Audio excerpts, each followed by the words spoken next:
Pasamos al encuentro alajuelense Cibao 3-0, en una tarde también muy lluviosa, estaba el huracán en lo más y mejor. Costa Rica también muy afectada por ese huracán, dicho sea de paso. Y en el juego, bueno, vimos que la cancha aguantó bien, la verdad. Se dejó jugar, sí hubo más juego de medio campo que quizá en el partido del Olímpico Metropolitano, pero de igual forma afectó muchísimo la dinámica del juego. Aquí hay que destacar el doblete de Álvaro Saborío, que ya había disputado Liga CONCACAF con la Asociación Deportiva San Carlos en la edición anterior, y ahora se sacó las ganas de anotar, y lo hizo dos veces, y un gol del juvenil Carlos Mora, un 3-0 contra un Cibao que venía con cosas interesantes, pero bueno, recordemos que hacía 2 semanas se había suspendido el juego por el tema del COVID en el caso de Liga Deportiva Alajuelense. Mandamos un saludo a los compañeros de Café Fútbol, el podcast acá en Costa Rica también, al cual recomendamos. Y bueno, Jonathan, tal vez si nos ayuda ahí con el dibujo táctico y la descripción de este juego de Alajuelense contra Cibao. Sí, bueno, la Juelense con 4-4-2, un sistema y también formación muy similar a la que tuvo que utilizar a la fuerza contra Saprissa, y ahora también un poquito forzado lo debe utilizar contra el Cibao. No el sistema táctico, que es el que siempre usa, sino a nivel de alineación.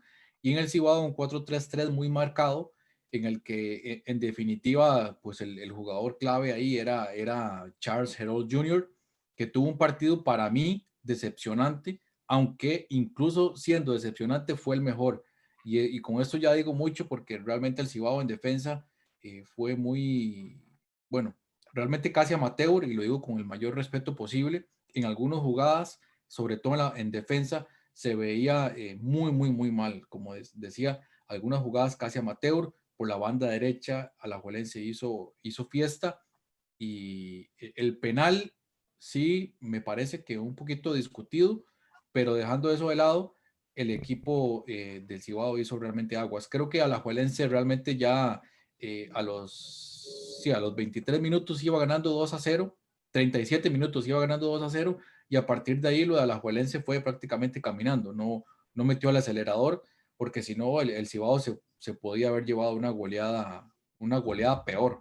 Ahí ponía en Twitter el equipo del Cibao la felicitación para Enzo Guzmán, el portero, 18 años, debutando en la selección, el portero titular, ya sabemos las razones que no pudo estar, y complicadísimo. Los relatores argentinos de ESPN hablaban de que parecía que la Alajuela no metía el pie, ¿verdad? No metía el pie en el acelerador, y bueno, creemos, bueno, al menos yo creo que así fue. Dosificó bastante Alajuelense, conociendo la situación de la cancha, la posibilidad de lesiones, y además de un equipo diezmado por los casos COVID, ¿verdad? Que muchos jugadores, en especial su mayor estrella, Brian Ruiz, no pudo disputar el juego. Eh, Pablo, no sé qué apunte tenés la participación de un equipo dominicano en Liga CONCACAF. Ya habíamos visto al Cibao en Champions, ¿verdad? Le fue bastante mal contra Guadalajara. Pero bueno, usted que sigue también cuentas de Twitter de Dominicana, ¿verdad? Vemos que sí hay cierta afición y sí se ve movimiento, ¿verdad? En redes sobre la liga y sobre la liga dominicana y el seguimiento que hubo al partido. Pero ¿cuánto avance cree usted que pueda generar estas participaciones en liga con CACAF para el fútbol de Dominicana, Pablo? Aquí estuvo, vino en El Salvador, el fútbol salvadoreño, Jonathan Faña, un jugador bastante reconocido en el fútbol de República Dominicana, creo que era el jugador estelar. Se enfrentó varias veces en eliminatoria a la selección de República Dominicana, a la selecta, y se le veía cierto avance, se le veía cierto avance a la selección, y yo creo que a nivel de clubes pues le falta muchísimo, le falta mucho, José, amigos. Yo creo que Sibao no tenía, con todo respeto, mucha posibilidad ante el cuadro tico, pero yo creería que el fútbol dominicano, bueno, de ahí salió este jugador Mariano del Real Madrid, de nacionalidad dominicana. Entonces, cuidado con estos equipos que, si bien es cierto, su deporte principal es el béisbol, deportes, el boxeo, etcétera, pero le apuestan mucho al fútbol, y, y si se le da esta participación con este nuevo formato de CONCACAF, eh, si los equipos empiezan a tener experiencia, empiezan a tener rodaje, en algún momento pueden llegar a ser una sorpresa, así como en algunas veces nos sorprenden los equipos, por ejemplo, de Nicaragua, ¿verdad? O el Arcay de Haití, que ya vamos a hablar de eso. Randall. Yo creo que el principal reto del Cibao no es trascender en estos torneos. Ellos son un equipo joven que está en proceso de aprendizaje. Yo creo que el verdadero proceso de ellos y junto con otros equipos, es lograr instaurar el fútbol en un país donde no solamente su principal deporte es otro, sino que son potencia mundial en ese otro deporte, que es el béisbol. Entonces, yo creo que era un partido, digamos, donde tenía un equipo centenario, favorito, diezmado, con muchas bajas, con jugadores bastante jóvenes, pero sí se notaba la diferencia. Yo creo que el penal para mí no fue penal, pero lo que hizo fue adelantar algo que todos sabíamos que iba a ser, que tarde o temprano iba a caer. Y creo que a la Juelense de alguna u otra manera tuvo compasión por el Cibao y no quiso, y estoy concuerdo totalmente con los narradores de ESPN, la Juela no quiso exponer, tampoco recordemos que por culpa del COVID las plantillas en este momento, las planillas de los equipos no son tan amplias. Entonces, a la liga, por más que sean jugadores juveniles, son jugadores que inclusive a la liga le han dado resultados en el clásico pasado. Entonces, tampoco creo que iban a exponerse. Cibao también golpea mucho.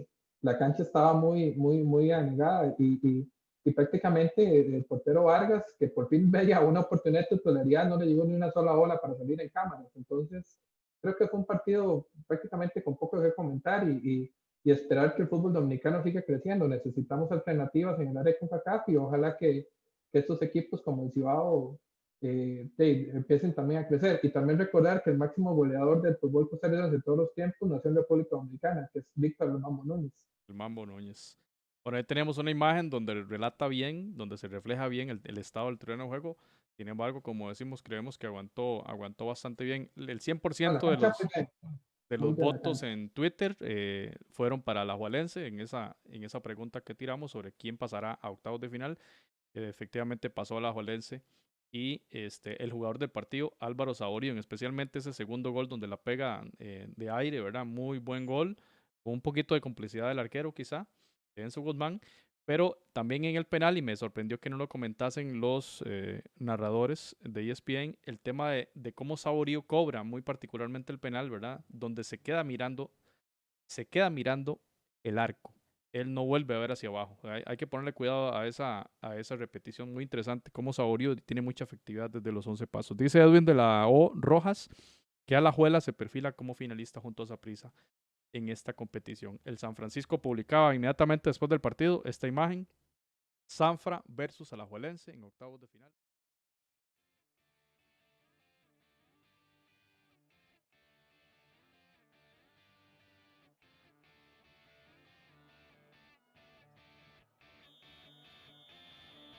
Footcast, el espacio del fútbol centroamericano.